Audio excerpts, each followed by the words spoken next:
Jika Anda selesai menonton video ini, dan masih tersesat di dalam menara bubble, maka saya akan langsung menyiarkan adu burung. Tanpa basa-basi lagi, langsung saja kita mulai pembongkaran interior menara bubble kali ini. Pertama, kita tahu, menara bubble adalah grup hardware yang memproduksi dan menanamkan program dan chip otak untuk Dr. Prometheus.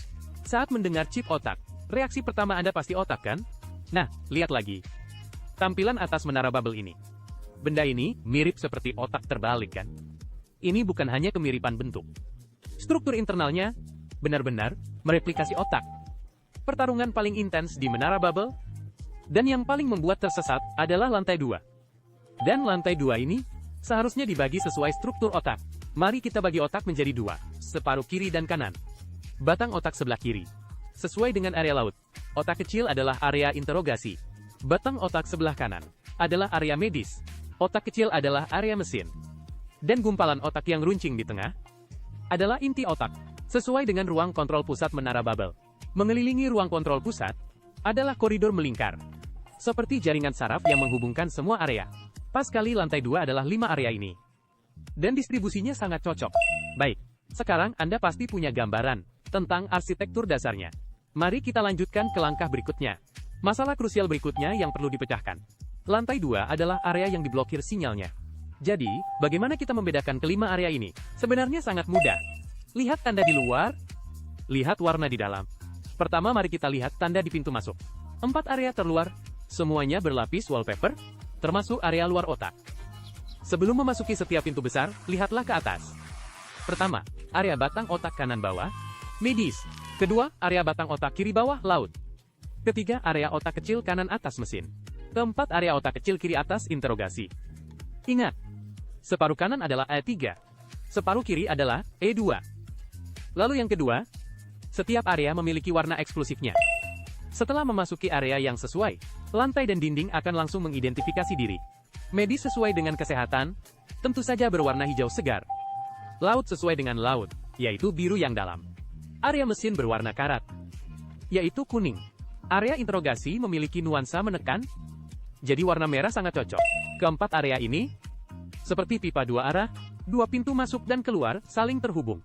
Pengingat warna ditambah tanda di pintu.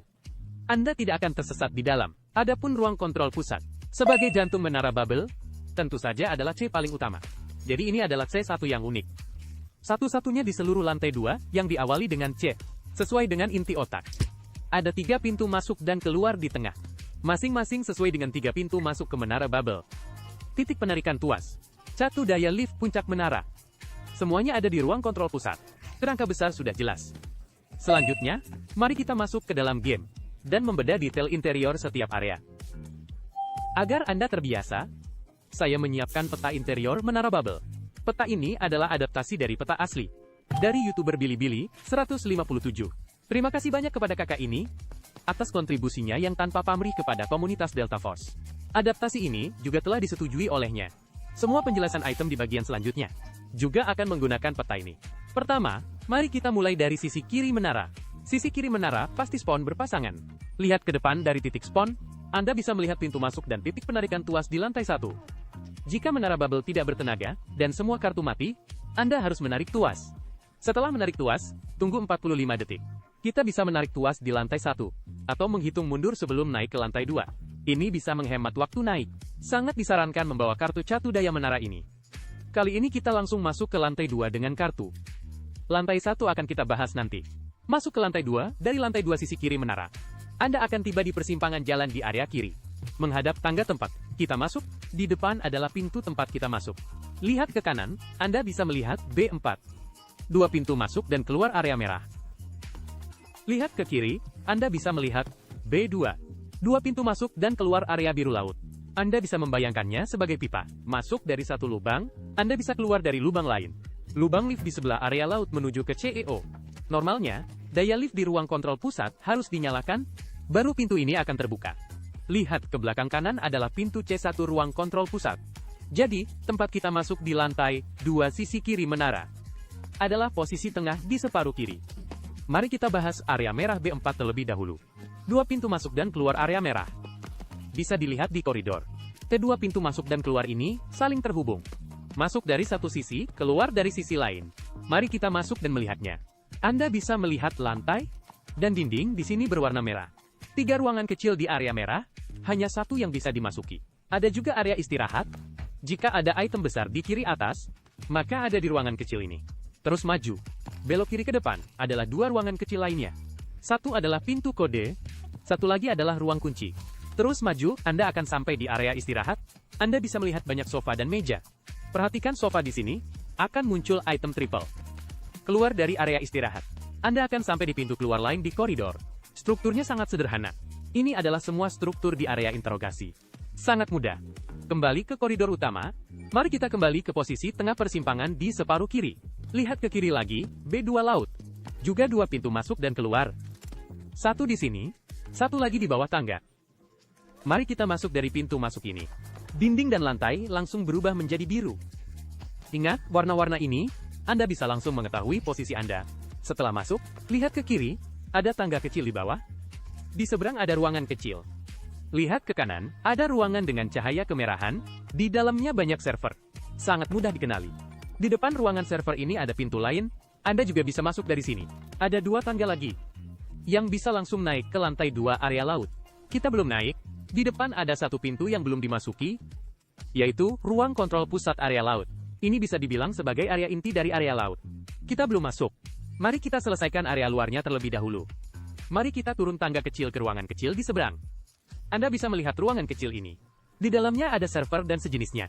Naik tangga di sebelah ruangan kecil ini, ada juga kantor. Di dalam kantor ini ada ruangan kunci. Ini adalah ruang pemantauan laut. Di luar ruang kontrol pusat laut ada ruangan-ruangan ini. Selanjutnya, mari kita masuk ke ruang kontrol pusat laut dari sini. Setelah masuk ke ruang kontrol pusat laut, pintu di seberang adalah pintu yang tadi belum kita masuki. Kedua pintu kecil ini saling terhubung. Kemudian belok kiri dan naik. Anda akan melihat, ruang kontrol pusat memiliki struktur teras bertingkat. Ada 3 tingkat tangga. Naik ke tingkat tangga teratas. Di sebelah meja ini adalah tempat spawn item besar pertama di area laut. 2 pintu di sebelahnya adalah lantai 2 area laut.